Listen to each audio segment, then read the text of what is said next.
Let's look at Adobe Generative Fill again. So I got these images from Pixels with a cyclist here maybe. Oh no, what is happening? Option 2, okay, a bit more correct. Option 3 is just weird. Alright, I'm gonna close this image. Skip to the next one. I also got this from Pexels, you can see. Should I remove the girl from the picture? Let me try and see what they can fill the sides with. And generate fill. I'm just gonna ask you to generate without a prompt. Ta-da!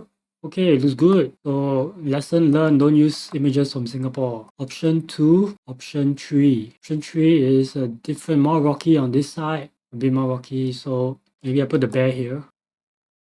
Okay, we have a bear in the bushes. Number 1, number 2, and number 3. Slightly passable from the distance, good from far.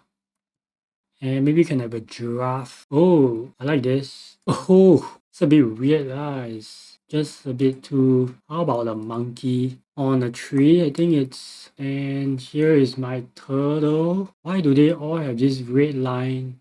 Okay, so before I end this, I need to save this person. Okay, and there you have it. So this is the before and this is the after.